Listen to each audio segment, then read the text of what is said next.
दोस्तों, आज जिस प्रकार से सुप्रीम कोर्ट में ये जो भारत देश का जंतर मंतर में विभिन्न बच्चों को लेकर के अब पूरे भारत देश के लगभग 33 जिलों में अलग अलग प्रकार से जो आंदोलन हो रहे थे उसकी सुनवाई आज स्टार्ट हो गई और सुप्रीम कोर्ट के चीफ जस्टिस ऑफ इंडिया ने उन विभिन्न पिटीशनों को भी लिया, जिसमें हमारी भी पिटीशन थी।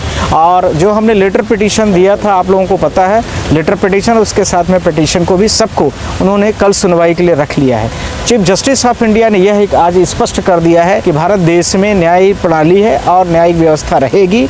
अलग बात है कि फंडामेंटल राइट्स का यदि कोई भी वायलेशन किया है, जिसके सबूत और वो सारी चीज़ें जो हमने पेन ड्राइव में पेश की, उनके खिलाफ FIR दर्ज करने के लिए जो हमारी याचिका है उस पर यह है कि जो दिल्ली पुलिस के विभिन्न लोग हैं, इसके साथ में विभिन्न स्टेट के जो लोग हैं, RAF के जो जवान हैं और इसी के साथ में जो आप लोगों ने देखा होगा CISF के भी जवान हैं, इन सब पर कानूनी कार्यवाही जरूर की जाएगी। इसके साथ में मैं आप लोगों से यह भी बोलना चाहता हूँ कि भारत देश में जिस प्रकार से विभिन्न जगहों पर गोला बारूद जो आंसू गैस के गोले और पैलेट गन्स वगैरह यूज किए गए हैं, इसके साथ में आप लोगों ने देखा हो कि बिहार में AK-47 जो यूज किया गया है उसकी स्पेशल मेंशनिंग की गई है कोर्ट में कि उसको जो है तो ज़रूर ध्यान रखा जाए। इसके साथ में आपने देखा है कि दिल्ली में भी बहुत तरह के जिस प्रकार से चीज़ों का यूज किया गया है वह भी पूरी तरीके से बच्चों के खिलाफ में, और RAF के जवानों की तब बुलाई हो जाती है जब भारत देश में पुलिस प्रशासनिक व्यवस्था कम हो जाती है या उनको कंट्रोल में वो सारी चीज़ें नहीं आ रही है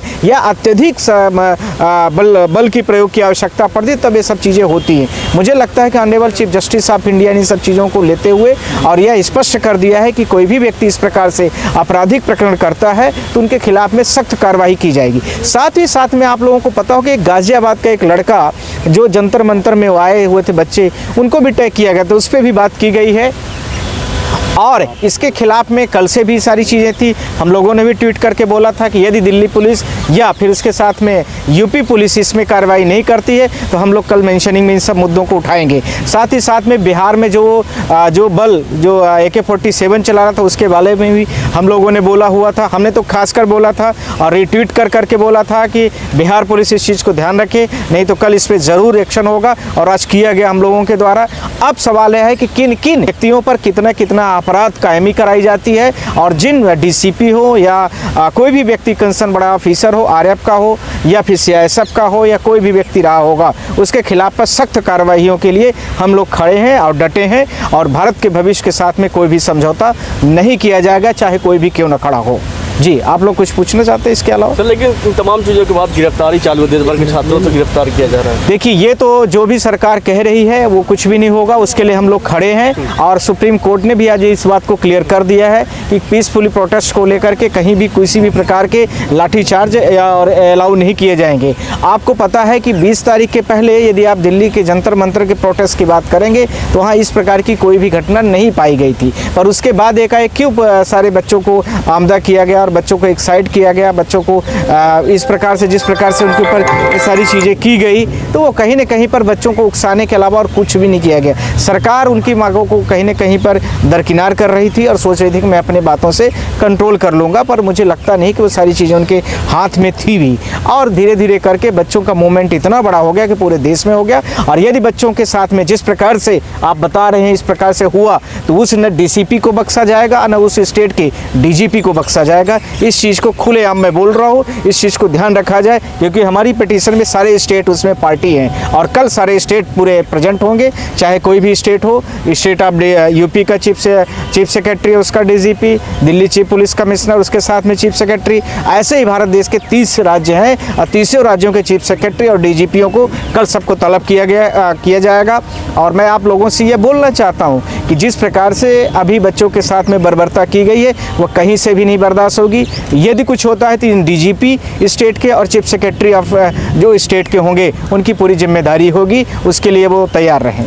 आपको मैंने एक दो चीज़ों को बोल रहा हूँ कि बिहार में जिस प्रकार से AK-47 बोला गया, हम लोगों ने DGP को भी टैग करके कल मैंने स्पेशली अपने ट्विटर हैंडल से किया है। और इसके साथ में आज वहाँ पर मैटर सुप्रीम कोर्ट में उठा भी था, उसमें ये सारी चीज़ें चली हैं। पर मैं आपसे यह बोलना चाह रहा हूँ कि जिस प्रकार से प्रक्रिया है वह नहीं होने पाएगी, और हम सब लोग बच्चों की कानूनी लड़ाई के लिए तैयार हैं, पहले भी थे, अभी भी हैं और भविष्य में भी हैं। बच्चे स्वतंत्र हैं, वो देश के हमारे भविष्य है। सिर्फ और सिर्फ हिंसा वो न करें, यह उनसे हमारा जरूर लेकिन अनुरोध है। मीडिया के सामने जेपी नड्डा ने तो आश्वासन दिया था कि किसी पर कोई कार्रवाई नहीं होगी, कोई अरेस्टिंग नहीं होगी, फिर क्यों? जब तक पुलिस के ध्यान रखना है, पुलिस बड़ा कई बार बहुत झूठ भी बोलती है, इस बात को मैं ऑफिशियली बोल रहा हूँ। जब तक आपको कागज़ में ये सारी चीज़ें कि so and so FIR number, so and so FIR number, so and so बच्चे नंबरों को मैं अपनी केस को वो खारिजी ले रहा हूँ, तो खारिजी होती है, खात्मा होती है, तो बड़े टेक्निकल वर्ड होते हैं, ध्यान रखना। तो इसमें जो स्टेट का पुलिस होगा, यहाँ से अभियोजन पक्ष जो होता है, अभियोजन का मतलब प्रोसिक्यूशन, हर पुलिस स्टेशनों में वो आपने देखा होगा या हर कोर्टों में होगा, तो प्रोसिक्यूशन के पहले SHO उसमें कंसर्न रिपोर्ट लगाती है कि इसमें ऐसा किया गया, या सरकार लगाती है। फिर प्रोसिक्यूशन का जो ऑफिसर होगा स्टेट प्रोसिक्यूशन को भेजेगा। तो इस स्टेट का मतलब वो दिल्ली सरकार का जो लॉ मिनिस्ट्री होगी, वहाँ का जो पूरी स्टेट का हेड होगा, वो उसके बाद में उसमें सिग्नेचर होगी। वह प्रक्रिया ऐसा नहीं है कि एक ही दिन में पूरी हो जाती, उसमें थोड़ा टाइम लगता है। इस बात को मुझे कोई जो ऑनेस्टी है उसमें कहने में बुराई नहीं। तो क्या चेहरे पब्लिक किया जा रहा है, इनको करे ना, उनको हम लोग भी तो लेके आएंगे। उनको कौन सा उनके पर 302 का गुना है, कौन से आतंकवादी है कि AK-47 तुम चला रहे हो, तुम कहाँ से आ गए हो यहाँ पर?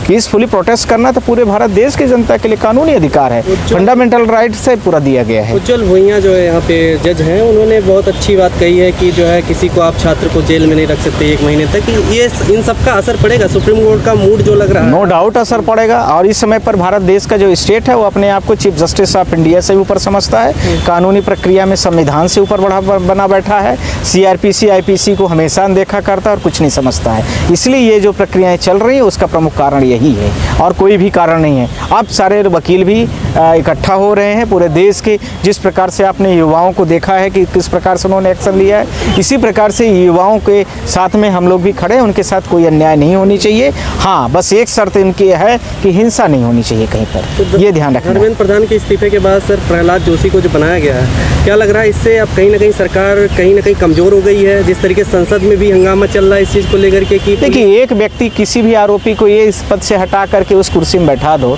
ये कहाँ का भला है? मुझे लगता है कि ये सही नहीं होगा।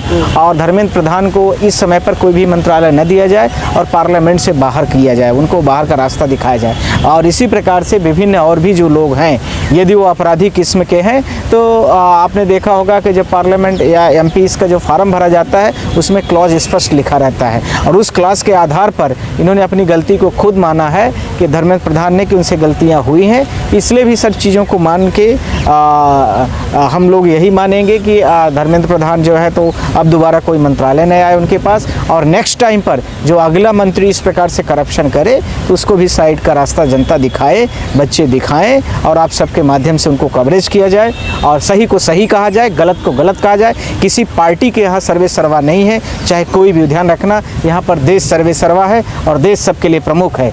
पार्टियाँ आएंगी और चली जाएंगी।